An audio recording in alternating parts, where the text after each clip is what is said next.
गुरु प्यारी सास संगत जी, राधा स्वामी जी।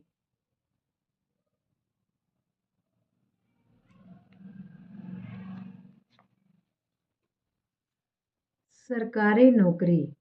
पढ़ाई पूरी करने के बाद कुछ समय घर रहकर हजूर जी खेती के कामकाज की निगरानी करते रहे, परंतु कुछ ही दिनों बाद आपको पंजाब के सिंचाई विभाग में नौकरी मिल गई और आप रोहतक जिले में गोहाना नहर पर 1 साल तक जिलेदार के पद पर कार्य करते रहे।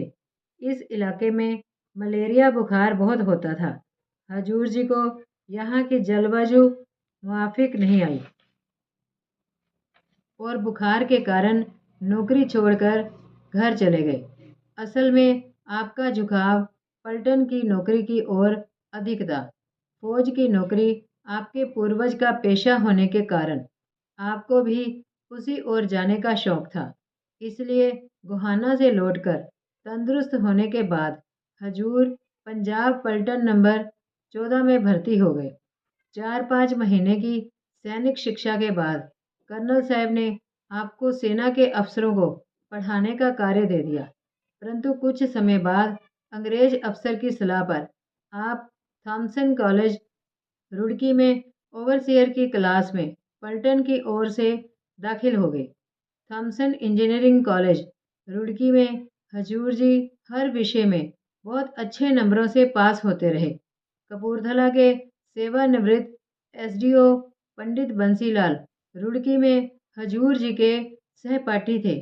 वह हजूर जी से मिलने डेरे आते रहते थे। वह बताते थे कि हजूर जी बहुत कुशाग्र बुद्धि और परिश्रमी विद्यार्थी थे और हमेशा अपने अध्यापकों का बहुत आदर करते थे। इसीलिए अध्यापक भी आपकी ओर खास ध्यान देते थे। एक बार पंडित जी ने मजाक के तौर पर गणित के अध्यापक से कहा, मास्टर साहब, फीस तो हम भी उतनी ही देते हैं जितनी कि ये देता है, लेकिन वक्त आप हमें इनसे 1/3 भी नहीं देते हैं। उन्होंने जवाब दिया, विद्या प्राप्ति का शौक खुद ही अध्यापक का ध्यान खींच लेता है। तुम सारा दिन बातें बनाते रहते हो, ये काम करता है। इसके उत्साह और लगन के कारण हम भी इसके शौक को पूरा करने पर मजबूर हो जाते हैं। पंडित जी बताते थे, हजूर अपने कॉलेज में बहुत लोकप्रिय थे। विद्यार्थी और अध्यापक सभी आपका आदर करते थे। आपको सफाई बहुत पसंद थी। छात्रावास में आपका कमरा सफाई का एक आदर्श था।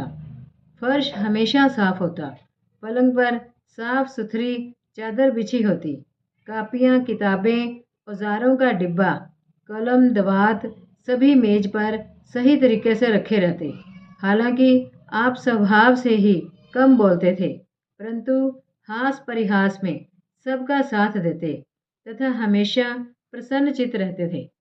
आप अक्सर पढ़ाई में लीन रहते और कमरे का दरवाज़ा अंदर से बंद रखते। आपके शांत व गंभीर स्वभाव का सहपाठियों पर बहुत रौब था। हजूर जी उधार इतने थे कि जो भी वस्तु कोई सहपाठी मांगता, आप फौरन दे देते।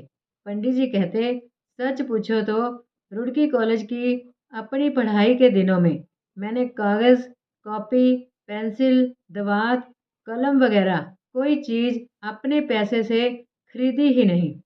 हजूर जी इस पर हंस कर फरमाते, भाई, पंडितों की भेंट पूजा भी तो कुछ करनी ही थी ना। पंडित जी ने बताया कि हजूर जी एक बार बहुत सुंदर जूतों की नई जोड़ी लुधियाना से खरीद कर लाए। उन दिनों अंग्रेजी जूतों का रिवाज नहीं चला था। पंडित जी को जूते बहुत पसंद आए और उन्होंने जूतों की बड़ी तारीफ की। हजूर जी का स्वभाव था कि किसी चीज़ की प्रशंसा सुनकर कहते कि अगर तुम्हें पसंद हो तो ले लो, मैं और ले आऊँगा।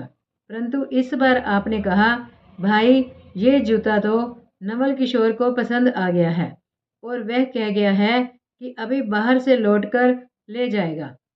परंतु पंडित जी ने वह जूता पहन लिया और कहा, नवल किशोर से मैं खुद निपट लूँगा।